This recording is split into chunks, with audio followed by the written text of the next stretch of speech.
আমাদের in total ব্যক্তি জীবন থেকে নিয়ে পলিটিক্যাল সিস্টেম পর্যন্ত প্রত্যেকটা ডিপার্টমেন্টেই আমাদের উম্মাগত সমস্যা। তার মধ্যে সবচেয়ে বড় জায়গাটাই হচ্ছে আমরা আমাদের ওই রাজনৈতিক সে ক্ষমতা ওইটা হারাই ফেলছি আর কি। আল্লাহ পাক আমাদের সবাইকে উম্মার সেই হারানো জায়গায় ফিরে যাওয়ার তৌফিক দান করে। এখন তো প্রশ্ন একটা আসতেছে যে এটা কি পসিবল কিনা, এটা পসিবল কিনা সেটা আমি না বলে হাদিস থেকে বলি। রাসূলুল্লাহ সাল্লাল্লাহু আলাইহি ওয়াসাল্লাম আখিরুজ্জামানের হাদিসগুলোর মধ্যে অনেকগুলো হাদিস, অনেক এগুলোর মধ্যে ইরশাদ করেছেন। আমি কয়েকটা সামারি বলছি এখানে। আমরা দেখছি এখান থেকে ইনশাআল্লাহ তাআলা ইসলামী খেলাফা কায়েম হবে, এটা ভবিষ্যৎবাণী লেখা হয়ে গেছে। মালহামা হবে, এটা লেখা হয়ে গেছে। এবং মুসলিমদের একটা বড় অংশ শহীদ হবে, এটাও লেখা হয়ে গেছে। মুসলিমদের একটা অংশ এই যুদ্ধে জয়লাভ করবে, এটাও লেখা হয়ে গেছে। তাহলে এই বিষয়ে যাদের মধ্যে কনফিউশন আছে যে ইসলাম কি আবার সে আগের জায়গায় যাবে, উম্মা কি আবার হারানো ওই জায়গায় ফিরে পাবে, এই কনফিউশনটা আগে দূর করতে হবে। আজকে থেকে বাসায় ফিরে গিয়ে আপনি কনফিডেন্ট থাকবেন যে সামনে আমরা জয়লাভ করতে যাচ্ছি ইনশাআল্লাহ।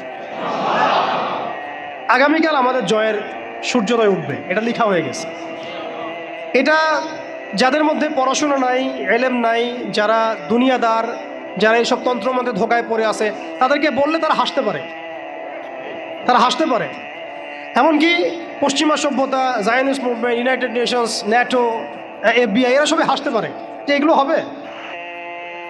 ওরা এগুলোকে ওই যে আসাতিরুল আউয়ালিন বলতে পারে, যেমনটা কাফেররা বলতো, প্রাচীন ইতিকথা এগুলো বলতে পারে। কিন্তু এটা মুহাম্মদ সাল্লাল্লাহু আলাইহি ওয়াসাল্লামের পবিত্র জবানের ভবিষ্যৎবাণী, কেউ ঠেকাতে পারবে না ইনশাআল্লাহ। অতএব এখন যেহেতু আমরা আমাদের গন্তব্যটা জানি, এই জায়গায় আমরা যাবো ইনশাআল্লাহ, অতীতটাও জানছি কোথায় ছিলাম, মাঝখানে কিভাবে আমরা এই জায়গায় আসলাম সেটাও জানলাম। এখন 2 মিনিটে আমি শুরু বলতে চাচ্ছি যে কোন কাজগুলো আমরা করতে হবে, আমাদেরকে করতে হবে। এটা আজকে একটু মেমোরাইজ করার চেষ্টা করতে হবে। ফার্স্ট অফ অল ভাই, ব্যক্তি থেকেই শুরু হয়। আপনি আমি আজকে থেকে চিন্তা করব, একটু ধৈর্য ধরেন, জাস্ট 5 মিনিট। আপনি আমি আজকে থেকে চিন্তা করব যে আমরা পৃথিবীতে বেঁচে আছি কি জন্য, বলেন আমাদের বেঁচে থাকার কারণটা কি? আপনি আমি পৃথিবীতে বেঁচে আছি কেন? আল্লাহ পাক আমাকে আপনাকে হায়াতে রাখছেন কেন? 2টা কাজ আমাদের। যত কিছু আমাদের আশেপাশে ঘুরতেছে, স্ত্রী, সন্তান, ব্যবসা বাণিজ্য, চাকরি বাকরি, এইটা সেইটা, এগুলো সবই গৌণ। আমাদের মুখ্য কাজ 2টা, আল্লাহর ইবাদত করা, তার জমিনে তার দিন কায়েম করা। বাকি সব কিছু এর আওতাভুক্ত। ইবাদতের মধ্যে এটা কাউন্ট হবে, আমার সন্তানের প্রতিপালন, স্ত্রী ভরণ পোষণ সব ঠিক আছে, কিন্তু আমার মূল কাজ 2টা। এক, আমি ওয়া মা খালাকতুল জিন্না ওয়াল ইনসা ইল্লা লিয়াবুদুন, এর উপর আমল করব। একটা হচ্ছে ইন তানসুরুল্লাহ ইয়ানসুরকুম ওয়া ইউসাব্বিত আকদামাকুম, এটার উপর আমল করব। ওয়া ইন তাতাওয়াল্লাউ ইয়াস্তাবদিল কওমান গায়রাকুম, এটা মাথায় রাখবো। অর্থ হচ্ছে আল্লাহ বলেছেন তোমরা আল্লাহর দিনকে সাহায্য করো, আল্লাহ তোমাদেরকে সাহায্য করবে। আল্লাহ বলেছেন তোমরা যদি মুখ ফিরায় নাও, আল্লাহ তোমাদেরকে সরাই দিবেন, নতুন কওম নিয়ে আসবে। আল্লাহ পাক বলেছেন আমাদেরকে উদখুলু ফিস সিলমি কাফা, পরিপূর্ণরূপে ইসলামে প্রবেশ করো। আল্লাহ পাক আমাদেরকে বলেছেন যে ওয়ালা তামুতুন্না ইল্লা ওয়া আনতুম মুসলিমুন, পরিপূর্ণ মুসলিম না হয়ে মৃত্যুবরণ করো না। কত আয়াত আছে। আরেকটা আয়াত আমি শুরুতে বলেছিলাম, ইন্নাল্লাহা লা ইউগাইয়িরু মা বিকওমিন হাত্তা ইউগাইয়িরু মা বিআনফুসিহিম। আল্লাহ পাক কোনো কওমের অবস্থা ততক্ষণ পর্যন্ত পরিবর্তন করেন না যতক্ষণ সেই কওম তাদের নিজেদের অবস্থা পরিবর্তনের ফিকির না করে, চেষ্টা না করে। অতএব শুরুটা ব্যক্তি থেকে হবে। আমরা সবাই নিয়াত করতে পারি ইনশাআল্লাহ যে আমরা আমাদের আগামী পুরা জীবনটা শুধু এক আল্লাহর জন্য ঢেলে দিব ইনশাআল্লাহ। আমাদের সব কাজ হবে আল্লাহর সন্তুষ্টির জন্য। মৌলিক কাজ হবে 2টা, আল্লাহর ইবাদত করা এবং তার জমিনে তার দিন কায়েমের চেষ্টা করা। 2 নাম্বার হচ্ছে ভাই পরিপূর্ণ ইসলামে প্রবেশ করতে হবে। আংশিক ইসলাম প্র্যাকটিস করলে এখন আর চলবে না, অনেক হয়েছে। ওয়াজ তো শুনতেছেন 10 বছর থেকে। আমি তো মুসলিম পরিবারের সন্তান, 30 বছর হয়ে গেছে বয়স, 35 বছর হয়ে গেছে বয়স। এই যে আমাদের অনেকের বয়স 40-50 হয়ে গেছে, আর কি, আর কত? দুনিয়া তো যথেষ্ট দেখলাম। অতএব পরিপূর্ণ ইসলামে প্রবেশ করতে হবে। এটার মাধ্যম হচ্ছে আল্লাহ পাকের সব হালাল মেনে চলবো, হারাম মেনে চলবো, সব আদেশ মেনে চলবো, নিষেধ ছেড়ে দেবো, সুন্নাহ ভিত্তিক জীবনযাপন করবো ইনশাআল্লাহ। রাসূল সাল্লাল্লাহু আলাইহি ওয়াসাল্লাম যা করতে বলেছেন করবো, ছাড়তে বলেছেন ছাড়বো। এবং 3 নম্বর হচ্ছে ইসলাম বিরোধী যে আকীদা দর্শন মতবাদগুলো আছে এগুলোকে চিনতে হবে। শুধু ইসলাম পালন করেই যাবেন, এইদিকে আবার তাগুত কুফর হারাম সবই থাকবে, এই জগা খিচুড়ি দিয়ে আবার কাজ হবে। আমাদেরকে এই যুগে আবু বকর ওমর ওসমান আলী হতে হবে, একদম মুখলেস, একদম খালেস, একদম পরিশুদ্ধ হওয়ার চেষ্টা করা ইনশাআল্লাহ। তো ইসলামের পরিপূর্ণতার মধ্যে প্রবেশ করার চেষ্টা করতে থাকা এবং একই সাথে ইসলাম বিরোধী যে আকীদা আমলগুলো আছে এগুলো থেকে দূরে থাকা। এবং ইসলাম বিরোধী অনেক আকীদা আছে, দর্শন আছে, প্রথমে কয়েকটা বললাম, এছাড়া আর অনেক আছে। মুরজি আকীদা আছে, জাবারিয়া আকীদা আছে, কাদারিয়া আছে, আপনার মুতাজিলা আকীদা আছে, রাফেজি আকীদা আছে, খারেজি আকীদা আছে, এগুলো সম্পর্কে চিন্তা হবে এবং আহলুস সুন্নাহ ওয়াল জামাআর আকীদার উপর থাকতে হবে। এর সাথে এই যে পশ্চিমা তন্ত্রমন্ত্রের দর্শনের যে ফিতনাগুলো এগুলো থেকে দূরে থাকতে হবে, আমলগত ফিতনাগুলো থেকে দূরে থাকতে হবে, সুদ থেকে, ঘুষ থেকে, দুর্নীতি থেকে, জেনা থেকে, ব্যভিচার থেকে, যত রকম কবিরা গুনাহ আছে এগুলো ছাড়তে হবে ভাই। আল্লাহ পাক অপবিত্র কাঁধে আল্লাহর দিনের আমানত দিবেন না, অপবিত্র কলবে আল্লাহ পাকের দিনের আমানত দিবেন না। সো ভিতর বাহির পরিষ্কার করতে হবে, ভিতর বাহির পরিষ্কার করতে হবে। আল্লাহ পাক তৌফিক দান করেন। 4 নম্বর হচ্ছে অবশ্যই মাথার উপরে আমাদের ওলামা ইকরামদেরকে রাখতে হবে। ওলামা বিবর্জিত কোনো জেনারেশন কখনো সফল হতে পারবে না, অতএব ওলামা ইকরামদেরকে আমাদের মাথার উপরে রাখতে হবে, এই সহবতটা আমাদের লাগবেই। 5 নম্বর হচ্ছে ভাই হারাম খাওয়া যাবে না, হালাল খাইতে হবে। কোন অবস্থায় আমরা যেন হারামে লিপ্ত না হয়, যত রকম হারাম আছে সব ছাড়তে হবে, ছেড়ে হালালে থাকতে হবে। না খেয়ে থাকবো তাও হারাম খাবো না, না খেয়ে থাকবো তাও হারাম খাবো, এই চিন্তা আমার মধ্যে থাকতে হবে। 6 নম্বর আমার আপনার জীবনের লক্ষ্য ফিক্স করে ফেলেন। আজকে থেকে জীবনের লক্ষ্যটাকে ফিক্স করে ফেলেন। আমি আপনি আসলে দুনিয়াতে কি চাই, কি করতে আসছি, আমাদের কাজটা কি, এইটা যদি ফিক্স করতে পারি কাজ আমাদের মাশাআল্লাহ 50% হয়ে গেছে। 7 নম্বর হচ্ছে আমাদের পারিবারিক কাঠামোগুলোকে ঠিকঠাকভাবে গড়ে তোলার চেষ্টা করা ইসলামিক আদর্শে। যদি একেবারেই পসিবল না হয় সেক্ষেত্রে আমাদের সামনে সাহাবীদের মিসাল আছে, বহু সাহাবী পরিবার থেকে সেই সাপোর্টটা পান নাই যেটা প্রত্যাশা করে মানুষ, অনেক নবীও পান নাই, অনেক ক্ষেত্রে দেখা গেছে আসহাবুল কাহাফের মিসাল আমাদের সামনে আছে। তো আমরা চেষ্টা করতে থাকবো, এরপরেও যদি সব কিছু আমাদের অনুকূলে না থাকে এটা আল্লাহর হাতে ছেড়ে দিতে হবে। 8 নম্বর হচ্ছে এটা খুব জরুরি, আর 2-3টা মিনিট। 8 নম্বরটা সবচেয়ে জরুরি। আজকে সেমিনার হলো, অনেক বয়ান হয়েছে, আলহামদুলিল্লাহ অনেক আলোচনা হয়েছে, অনেক স্কলার এসেছেন। 8 নম্বরটার উপর আমল যদি আমরা না করতে পারি, আমরা শুধু সেমিনারই করতে থাকবো, বাংলার জমিনে শরিয়া কায়েম করতে পারবো না। আমি একটু খোলামেলা বলে দিই আর কি, রাগ করেন না। 8 নম্বর যদি আমরা বাস্তবায়ন করতে না পারি, আমরা এভাবে সেমিনারই করতে থাকবো, মাহফিলই করতে থাকবো, আমরা এভাবে মসজিদ মাদ্রাসা সব খেদমত চলতে থাকবে, সব ঠিক আছে, কিন্তু শরিয়া ইমারতের দিকে আমরা যেতে পারবো না।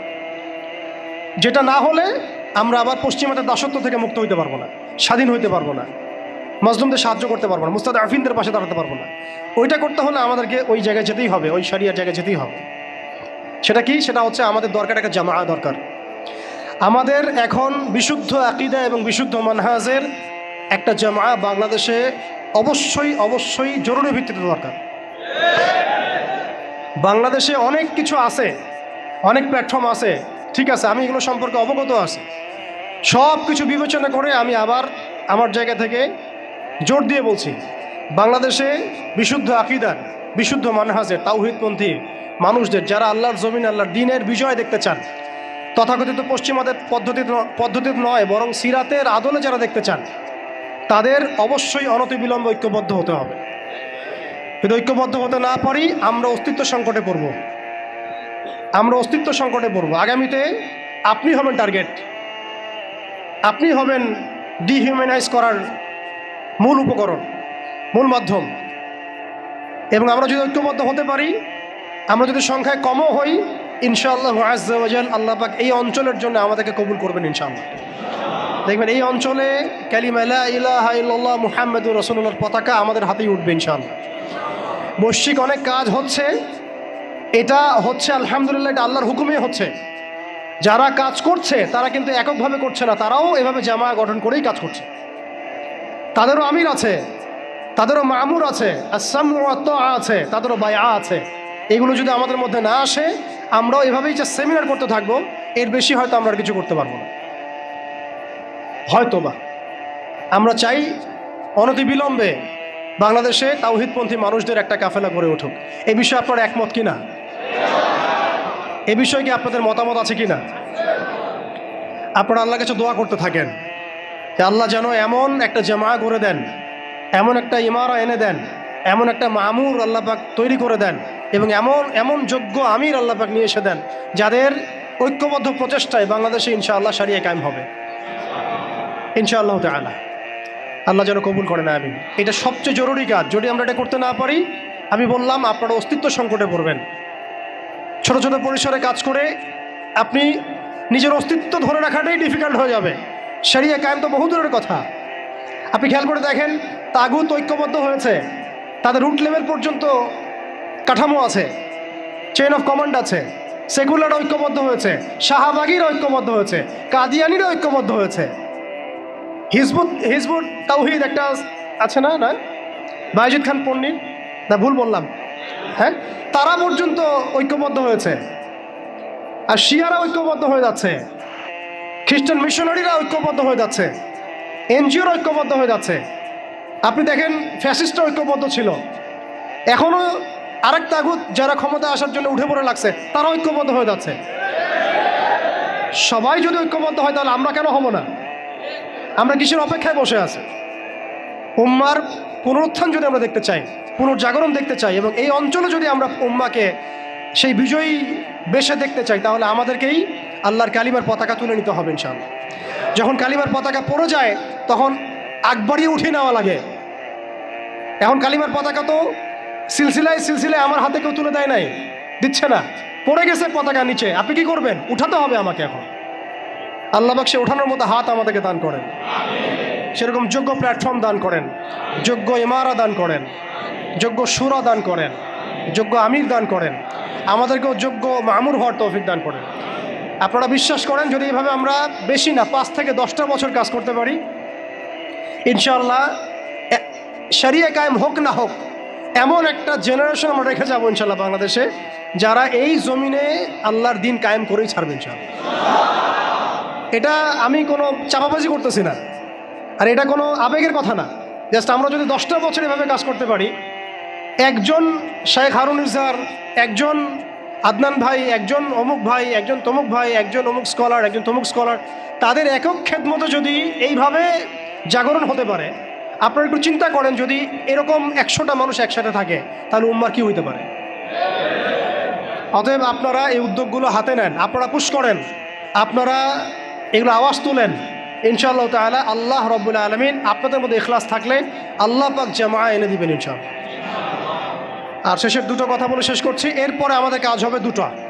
এটা যদি হয়ে যায় এরপরে কাজ থাকবে খালি দুইটা। এক, সিরাতের আদলে দাওয়াতের কাজ করতে থাকা, সিরাতের আদলে দাওয়াতের কাজ করতে থাকা, এবং অবশ্যই সে যোগ্যতা অর্জন করা, সে যোগ্যতা অর্জন করা, পড়াশোনা করা, এগুলো তো আগেই হয়ে গেছে, আগে বলছি আমি। দাওয়াতের মেহনতটা খুবই ব্যাপক করতে হবে। চায়ের কাপে দাওয়াত হবে, হোটেলে দাওয়াত হবে, চা খেতে খেতে দাওয়াত হবে, কফি খাইতে খাইতে দাওয়াত হবে, স্কুলে দাওয়াত হবে, কলেজে দাওয়াত হবে, ইউনিভার্সিটিতে দাওয়াত হবে, সেমিনারে হবে, সিম্পোজিয়ামে হবে, মসজিদে হবে, তালিমে হবে, সবখানে দাওয়াতের কাজ করতে হবে। এবং দাওয়াতের এই কাজটা প্রত্যেকটা মহলে করতে হবে, তরুণদের মধ্যে, তরুণীদের মধ্যে, আম জনগণের মধ্যে, আমাদের বাচ্চাদের মধ্যে, আমাদের পুলিশের মধ্যে, প্রশাসনের মধ্যে, আর্মির মধ্যে, বিজিবির মধ্যে, র্যাবের মধ্যে, ডিজিএফআইয়ের মধ্যে, প্রত্যেকটা মহলে। এবং এই দাওয়াত হবে খোলাসা করে, আমভাবে খোলামেলা দাওয়াত, ব্যাপক দাওয়াত এবং পরিপূর্ণ দাওয়াত। আংশিক ইসলামের দাওয়াত না, পরিপূর্ণ ইসলামের দাওয়াত, পরিপূর্ণ ইসলামের দাওয়াত। ব্যাস, এরপরে দাওয়াতের মেহনত চলতে থাকবে। যদি কেউ আমেরিকা হয়ে আসতে চায় আমরা তালেবান হয়ে যাব, যদি কেউ আসতে চায় আমরা হামাস হয়ে যাব, যদি দেখা যায় যে কেউ এরকম কোনো পরাশক্তি হয়ে না এসে ভালোই ভালোই আমাদের দাওয়াত কবুল করে নেয়, তাহলে মদিনা রাষ্ট্রের মধ্যে ইসলামী রাষ্ট্র কায়েম হয়ে যাবে ইনশাআল্লাহ। পরিস্থিতি যেমন হবে আমাদের কাজও তেমন হবে। মুক্তির একটাই পথ, দাওয়াত এবং জিহাদ, দাওয়াত এবং জিহাদ। এরপরে যদি ইসলামী রাষ্ট্র কায়েম হয় ইনশাআল্লাহ আজ্জা ওয়া জাল, তখন দেখবেন বহির্বিশ্বে কীভাবে আমরা বড় বড় ইসলামিক কান্ট্রিগুলোর সাথে একটা একাত্মতা পোষণ করে একটা বৈশ্বিক চেইন অফ কমান্ড গড়ে তুলতে পারি। এবং সেটা অবশ্যই ইমানের ভিত্তিতে, তাওহীদের ভিত্তিতে, এবং সেটা অবশ্যই সিরাতের আদলে, সুন্নাহর আদলে, কোনো সেকুলার ডেমোক্রেটিক বা ওই তাগুতের দাসদের আদলে নয়, সেটা হবে সেই সব ভাইদের সাথে যারা আল্লাহর পথে দাওয়াত এবং জিহাদের মধ্য দিয়ে আল্লাহর জমিনে দিন কায়েম করেছেন তাদের সাথে নয়, যারা মুসলিমদেরকে পিঠের পিছ থেকে ছুরি মেরেছে এদের সাথে নয়। অতএব আমাদের কাজ এখন আঞ্চলিকভাবে এগুলাই। এই কাজগুলো যদি আমরা ঠিকঠাক মতো করতে পারি ইনশাআল্লাহ, আল্লাহ পাক তৌফিক দান করেন, আমিন, তাহলে দেখবেন অল্প সময়ের ব্যবধানেই আমরা ভালো সাফল্য পাচ্ছি ইনশাআল্লাহ। এবং আমাদের এক্সিস্টিং যে ভাইরা যারা কাজ করছেন তাদের কারোর সাথে আমাদের সরাসরি কোনো বিরোধে যাওয়ার প্রয়োজন নাই, যতক্ষণ না তারা আহলে সুন্নাত ওয়াল জামায়াতের আকীদা আমল মানহাজ থেকে দূরে সরে যায়। ততক্ষণ পর্যন্ত আমাদের কারোর সাথে কোনো রকমের বাকবিতণ্ডা, কথা কাটাকাটি, ফেসবুকে ঝগড়া, এগুলো খুব বাজে বিষয় হচ্ছে, এগুলোর কোনো প্রয়োজন নেই আমাদের।